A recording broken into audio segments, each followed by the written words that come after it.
자매 여러분, 사랑합니다. 인생은 선물임을 간증합니다. 하나님께는 우리 모두를 위한 계획이 있고 우리 개개인의 목적은 우리가 지상에 오기 훨씬 전부터 시작됐습니다. 최근 저는 아기가 필멸의 세상에 태어나는 기적이 주님 계획의 일부임을 깨달았습니다. 우리 각자는 몇 달 동안 어머니의 몸에 의지하여 필요한 것을 얻으며 그 자궁 속에서 몸이 자랐습니다. 그러다가 마침내 어머니와 아기 모두에게 극적인 사건인 탄생이라는 과정을 통해 그곳에서 분리되어 나왔습니다. 세상에 나올 때 아기는 온도와 빛의 변화를 느끼고 가슴을 누르던 압력에서 갑자기 풀려나면서 가쁘게 첫 숨을 들이마십니다. 그 작은 폐에는 순식간에 첫 공기가 들어차고 폐가 움직여 아기가 숨을 쉬기 시작합니다. 이제 탯줄이 묶이고 어머니와 아기를 잇던 생명줄이 영원히 잘리면서 아기의 지상생활이 시작됩니다. 욥은 말했습니다. 하나님의 영이 나를 지으셨고 전능자의 기운이 나를 살리시느니라. 우리는 영광의 구름을 가르며 세상에 왔습니다. 가족, 세상에 전하는 선언문은 우리가 하늘 부모의 사랑하는 영의 아들과 딸이며 각각 신성한 품성과 운명을 지니고 있다고 가르칩니다. 하늘 아버지는 당신의 신성함을 아낌없이 우리에게 주십니다. 이 신성한 품성은 오직 부모만이 느낄 수 있는 사랑과 더불어 하나님께서 주시는 선물입니다. 우리는 우리 안에 있는 신성한 품성의 씨앗을 발견하고 키우기 위해 지상에 왔습니다.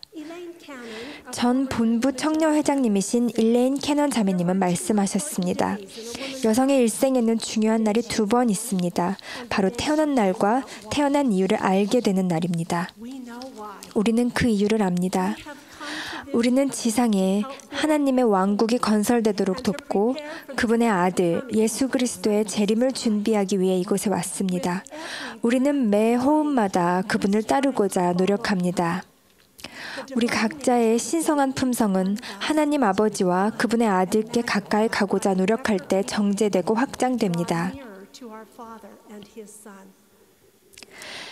신성한 품성은 개인적 업적이나 지위, 마라톤에 참여한 횟수, 인기나 자부심과는 아무런 상관이 없습니다. 우리가 지닌 신성한 품성의 근원은 하나님이십니다. 그것은 우리가 태어나기 전에 존재일 때 확립되었으며 영원히 계속될 것입니다. 하나님의 사랑을 전하고 느낄 때 우리는 자신의 신성한 품성을 알게 됩니다. 우리는 이 품성을 돌보고 꽃 피우고 성장시킬 선택 의지가 있습니다.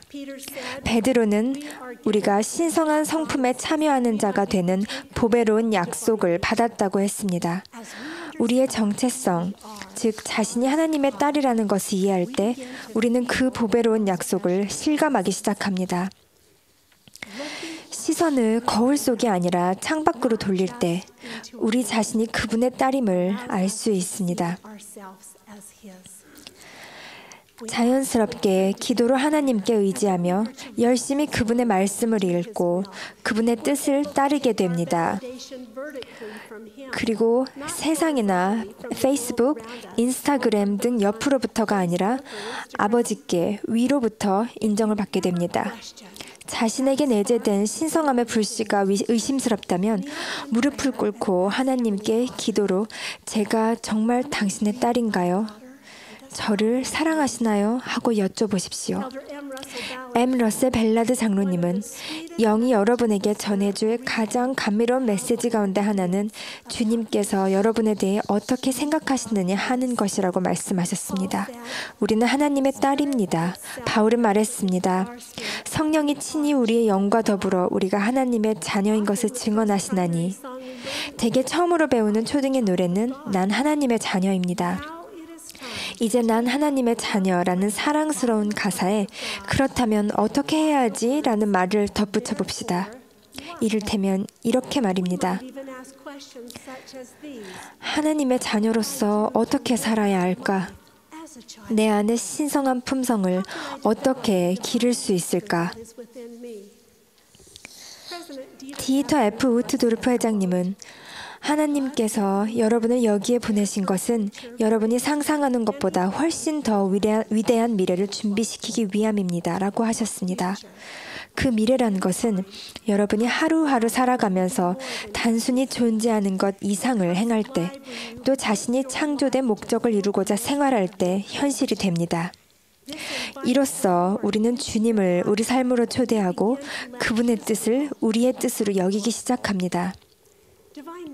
신성한 품성은 그러한 영원한 진리들을 스스로 알고자 하는 소망의 숨을 불어넣어 줍니다. 저는 에이미라는 청녀의 글에서 그 교훈을 배웠습니다. 10대로 사는 게 쉽지 않은 세상입니다.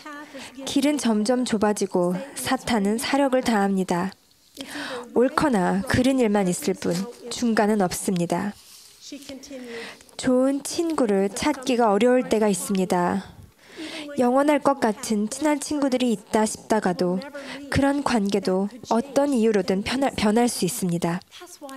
그래서 친구들과 관계가 어긋나더라도 제 동반자가 되어줄 가족과 하나님 아버지 예수 그리스도와 성신이 있어 감사합니다.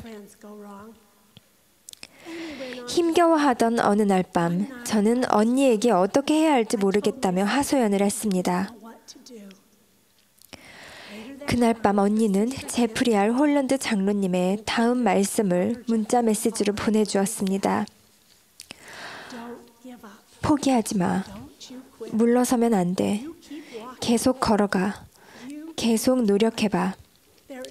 내 앞에 도움과 행복이 있어. 결국 모든 것이 잘 될 거야. 하나님을 의지하고 좋은 일이 올 거라 믿어. 에이미는 이렇게 말합니다.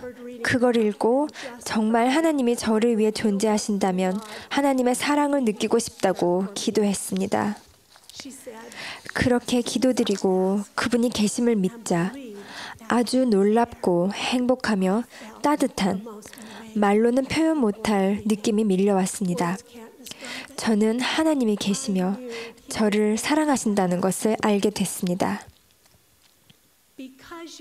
하나님은 당신의 자녀인 여러분의 가능성을 아십니다. 여러분의 두려움과 꿈을 아시고 가능성을 아끼시며 여러분이 기도로 다가오기를 기다리십니다. 여러분은 하나님의 자녀이므로 여러분만 그분이 필요한 것이 아니라 그분도 여러분이 필요합니다. 지금 여기 여러분 곁에 앉은 이들도 세상도 여러분이 필요합니다. 여러분은 자신의 신성한 품성으로 하나님의 모든 자녀를 위해 그분의 믿음직한 제자가 될 수 있습니다. 우리 안에서 신성함을 보기 시작하면 곧 다른 사람들의 것도 보이기 시작합니다. 신성한 품성은 타인에게 봉사하려는 소망의 숨을 우리에게 불어넣어줍니다. 최근 인도주의적 봉사 및 후기 성도 자선회의 책임자인 샤론 유뱅크 자매님이 글렌 엘 페이스 장로님의 경험을 전해주었습니다. 1980년대 중반 에티오피아에 광범위한 가뭄과 심각한 기근이 닥쳤습니다. 찾아오는 이들에게 구호품을 전달하도록 음식과 물을 갖춘 구호서가 차려졌습니다. 한 굶주린 노인은 구호소를 향해 먼 길을 가다 어느 마을 부근에서 아기 울음소리를 듣게 되었습니다. 살펴보니 숨진 채로 땅에 쓰러져 있는 엄마 곁에서 아기가 앉아 울고 있었습니다. 노인은 아이를 안아들고 40km를 걸어서 구호소까지 갔습니다. 노인이 도착해서 뱉은 첫 마디는 배가 고프다거나 도와주십시오가 아니라 이 아기를 위해 무엇을 할 수 있습니까? 라는 말이었습니다. 우리 안의 신성한 품성은 타인을 돕겠다는 소망에 불을 붙이며 우리를 움직이게 합니다. 하나님 아버지와 예수 그리스도의 도움으로 우리는 그렇게 할 힘을 찾습니다. 주님께서 우리에게 이렇게 물으실지도 모릅니다. 이 딸 혹은 이 형제, 이 아버지, 이 친구를 위해 무엇을 할 수 있겠느냐? 가쁜 숨을 몰아쉬던 의심 가득한 사람의 신성한 품성을 다시금 평온히 숨쉬게 해주는 것은 바로 성신의 속삭임입니다. 선지자가 말씀하실 때 그 말씀은 우리의 신성한 품성에 울려 퍼지며 그것을 따를 힘을 줍니다. 매주 성찬을 취하는 행위는 우리 안의 신성함에 희망의 숨을 불어넣고 우리 구주 예수 그리스도를 기억하게 합니다. 여러분 안에 있는 신성한 품성의 깊이를 발견하려는 노력은 그 보배로운 선물이 더 크게 자라나는 시작점이 될 것임을 약속합니다. 신성한 품성이 이끄는 대로 그분의 딸이 되어 우리에게 호흡을 주신 저 하나님에게로 회복되는 그분께 돌아가는 길을 걸어갑시다. 예수 그리스도의 이름으로 말씀드립니다. 아멘.